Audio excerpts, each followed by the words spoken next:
Oi, tudo bem contigo? Que bom que você voltou. Vamos para mais uma resenha?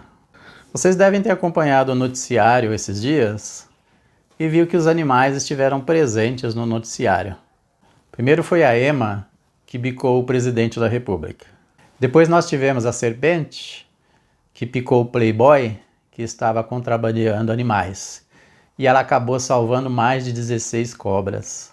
Ou seja, os animais tiveram um papel importante nesses dias durante o noticiário. A resenha de hoje tem tudo a ver com os animais. Hoje nós vamos falar do livro A Revolução dos Bichos, de George Orwell. Você já ouviu esse nome? Orwell é o mesmo escritor do livro 1984 que nós resenhamos aqui neste canal. A Revolução dos Bichos, em inglês o nome é The Farm, a Fazenda. E Orwell foi muito inteligente ao criar uma fábula onde os animais participam na criação de uma nova sociedade. Por que o nome A Revolução? Nessa fazenda nós tínhamos o proprietário, o Sr. Jones, que ele explorava demais os animais. Os animais eram explorados e maltratados. Mas os animais não estavam felizes com isso. E Orwell criou um grupo de animais e personificou esses animais.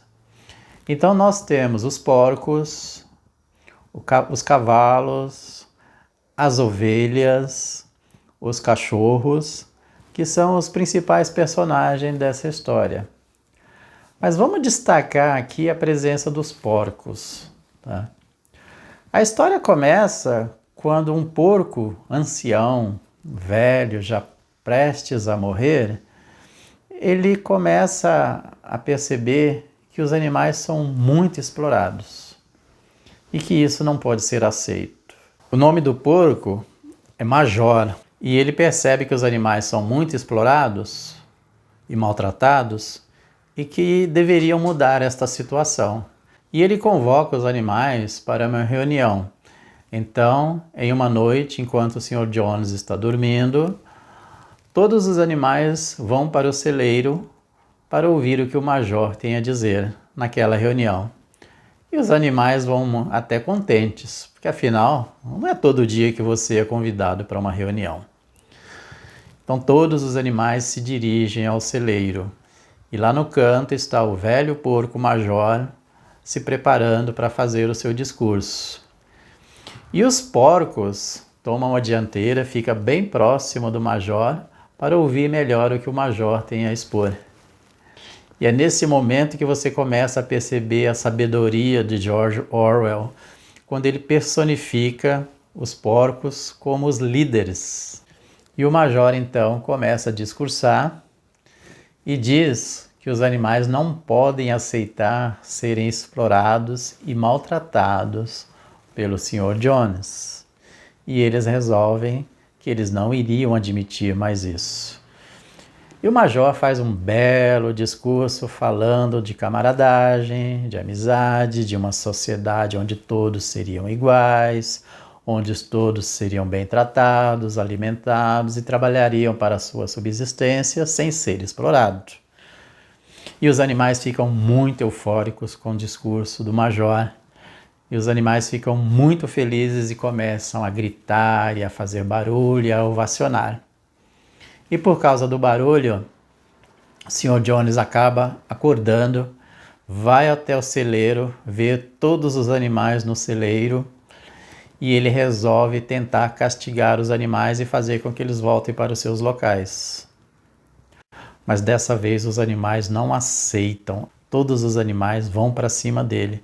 E o Sr. Jones, com medo de perder a própria vida, foge da fazenda e os animais assumem a fazenda.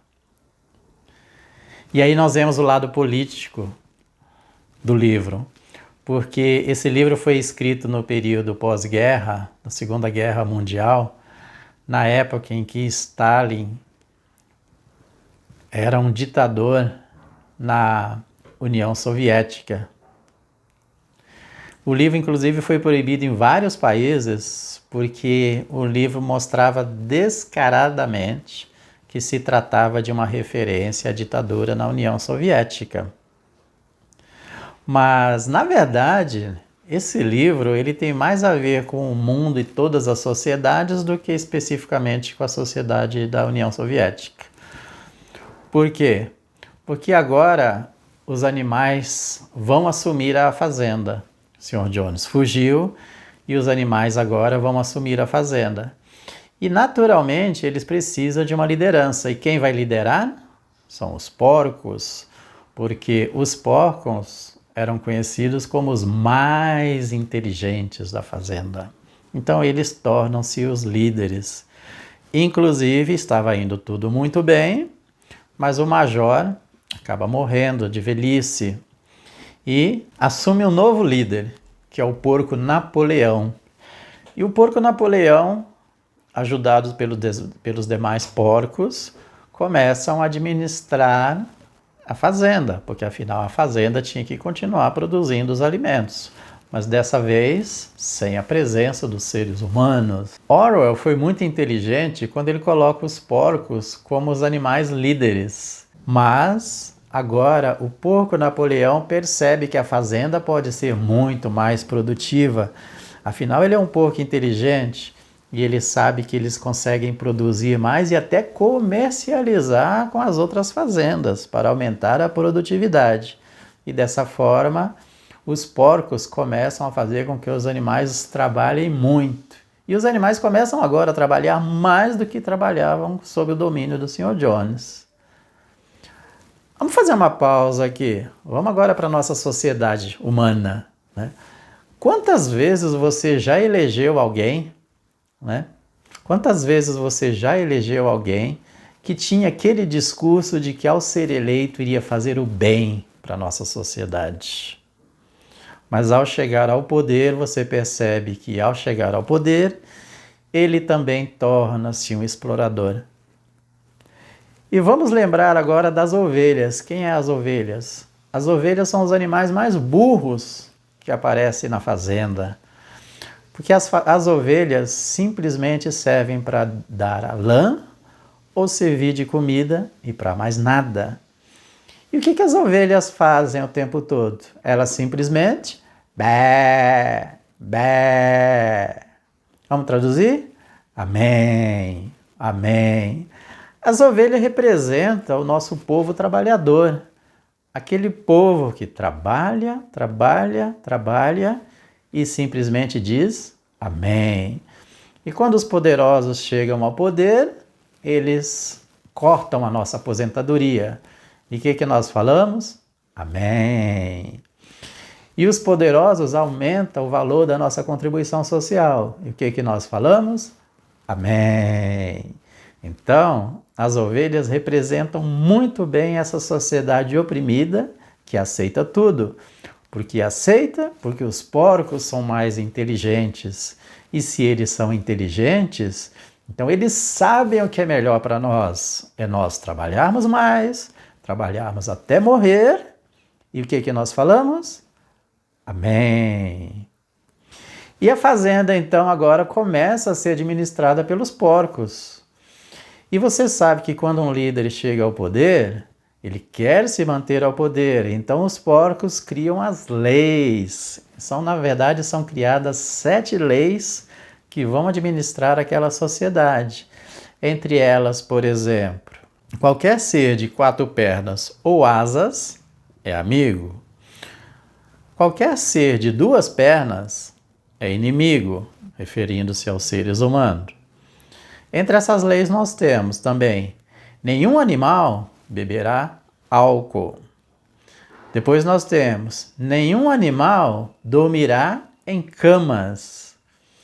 E é muito interessante esse mandamento: nenhum animal dormirá em camas, porque um belo dia o porco Napoleão resolve entrar no quarto que pertencia ao Sr. Jones. Viu a cama, resolveu deitar naquela cama e percebeu que a cama era confortável.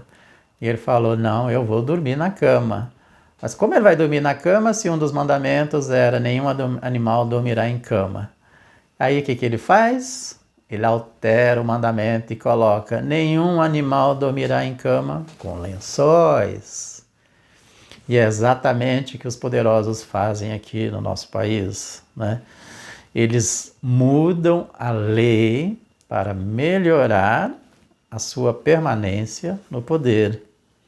E desta forma nós temos então que os animais vão percebendo que aos poucos os porcos estão se tornando tão tiranos quanto os humanos.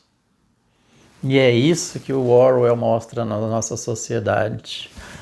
Quando alguém chega ao poder, ele esquece a classe que ele pertencia e a partir daí ele passa a ser um dominador, né? É um livro muito interessante, né? Não vou falar mais porque senão eu vou acabar contando a história do livro, mas analise esses pontos. Os porcos, que são os líderes, porque são chamados inteligentes da fazenda, né? As ovelhas, que são os animais burros, aqueles que têm que se sujeitar aos mandos e desmandos, e a ascensão ao poder dos porcos, onde os porcos percebem que é muito bom ficar no poder. E Orwell foi muito feliz com essa fábula, mostrando de que forma que a sociedade idealiza uma sociedade justa, onde todos somos iguais. Eu recomendo que você leia esse livro. Foi escrito há mais de 80 anos e ainda é muito fiel à nossa sociedade humana e de vários países, não somente no Brasil. Muitas vezes nós elegemos líderes pensando que esses líderes vão cuidar do povo, mas quando eles chegam ao poder, quando eles assumem o papel do porco, eles percebem que é muito bom estar lá em cima e o povo que se dane. Fica aí o nosso recado.